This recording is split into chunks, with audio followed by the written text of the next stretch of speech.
बहुत आप लोगों का स्वागत है। जैसे कि आप सबको मालूम है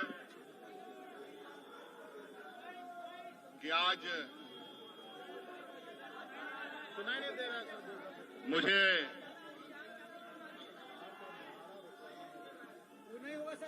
ईडी के दफ्तर में जाना है। जैसे कि मुझे सम्मन दिया गया है और उस संदर्भ में जो राज्य में इल्लीगल माइनिंग की जांच ईडी कर रही है, उस संदर्भ में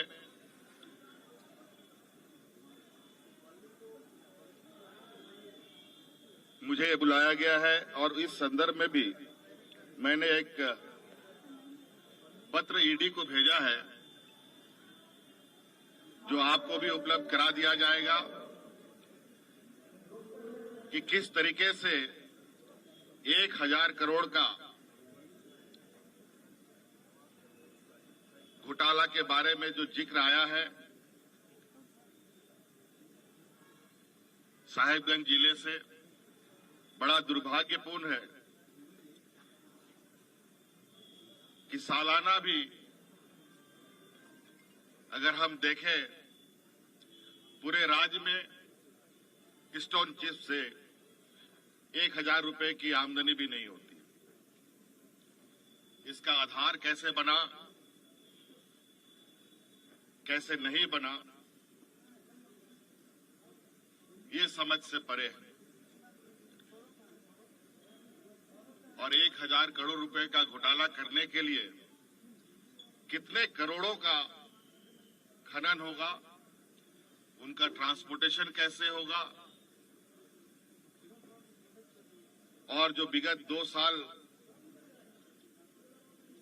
को अगर हम देखें, जब से एजेंसी जांच कर रही है, जो आरोप लगे हैं वो कहीं से संभव प्रतीत नहीं होता है। मुझे लगता है कहीं ना कहीं एजेंसियों को पूरी विस्तृत जांच पड़ताल करने के उपरांत ही किसी ठोस निर्णय पे या एक ठोस आरोप लगाना चाहिए। आज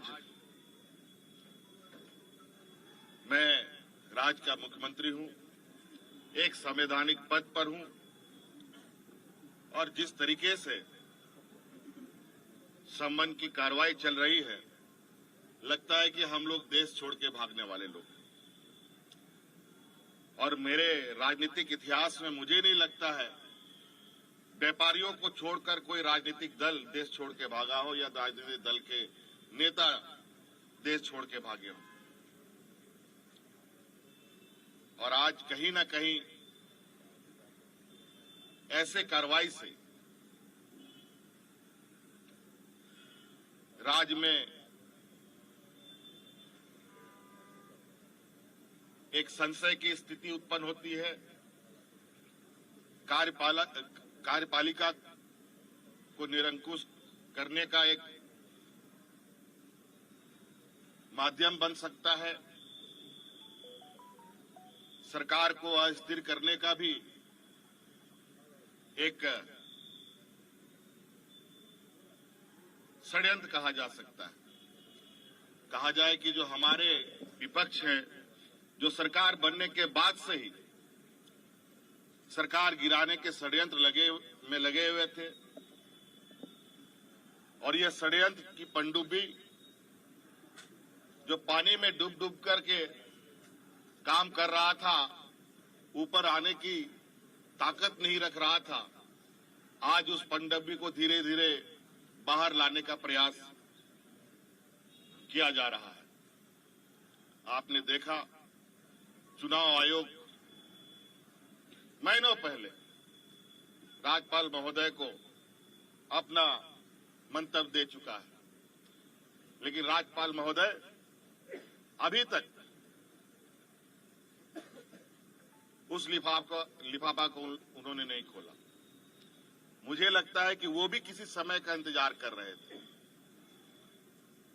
और आपने सुना है, पूरे देश के खबरों में चला, महामहिम ने दूसरा मंतव्य चुनाव आयोग से मांगा है, जो बिल्कुल ही असंवैधानिक था। और जब हमने इसकी जानकारी चुनाव आयोग से लिया तो पता चला कि महामहिम ने कोई दूसरा मंतव्य नहीं मांगा, लेकिन खबरों में चलाता जरूर है, उनका बयान जरूर आता है और राज्य में फटाके बम फोड़ने की बात करते हैं और उनका बयान आता है, ईडी का संबंध चालू हो जाता है और उसके बाद धड़ाधड़ सत्ता पक्ष के विधायकों पर छापामारी होती है, कभी इनकम टैक्स का, कभी ईडी का। बड़ा दुर्भाग्य है। और जो मुझे अभी जो खबर आ रही है, और भी विधायकों के ऊपर, सत्ताधारी विधायकों के ऊपर ये छापा मारने की तैयारी कर रहे हैं। ये कहीं ना कहीं राज्यपाल भी राजनीतिक से, जो संवैधानिक पद है, जिसको हम कहते हैं कि ये पार्टी से संबंध नहीं रखता है, निष्पक्ष का विचार आता है। लेकिन मुझे नहीं लगता है ऐसे कार्यकलाप से कि वो ऐसे षड्यंत्रकारी राजनीतिक को और दलों को संरक्षण दे रहे हैं। तो इसलिए मैं अपनी बातें, जो मोटा मोटी जो आरोप एजेंसियों के तरफ से है, उसकी प्रति आपको उपलब्ध कराया जा रहा है कि किस तरीके से जो आरोप है वो आरोप निराधार होता है।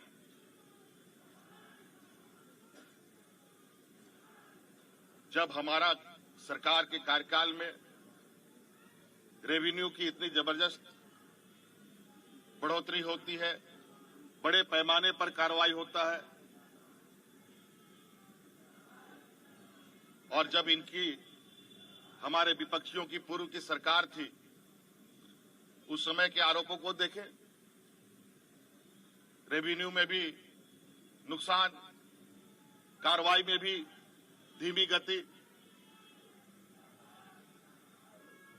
जब राज्य के संसाधन को हम बढ़ा रहे हैं, राज्य के समग्र विकास की एक लंबी लकीर खींची जा रही है, आज ऐसे में कहीं न कहीं सरकार की जो छवि है और सरकार के ऊपर जो विश्वास राज्य के जनमानस पर बढ़ा है, विपक्षियों को बिल्कुल अब ये स्पष्ट हो चुका है कि वो अब राजनीतिक हाशिए पर जा चुके हैं। तो आज मुझे लगता है इस देश का लोकतंत्र का सम्मान होना चाहिए और लोकतंत्र के अंदर जो कार्य करने वाले लोग हैं उसको भी निष्पक्ष तरीके से अपना काम करना चाहिए। और मैं बिल्कुल आश्वस्त और विश्वास के साथ कह सकता हूं, और आज मैं जा रहा हूं,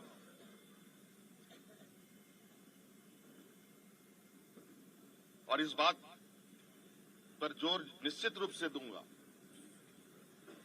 कि आखिर ये कार्रवाई करने के पीछे का वजह क्या है। आज गिट्टी बालू देश का सबसे बड़ा अगर रेवेन्यू व्यवस्था है, तो मैं तो कह रहा हूं आप लोगों के समक्ष कि गिट्टी बालू, जो पत्थर चिप्स है, बालू है, इसको मेजर मिनरल में भारत सरकार शामिल कर ले, और जो कोयला लोहा है वो राज्य सरकार के माइनर मिनरल में शामिल कर दे। मैं आश्चर्यचकित हूं कि इतने बड़े आरोप इतने हल्के में कैसे मुख्यमंत्री के ऊपर लगाया जा सकता है। धन्यवाद। जोहार।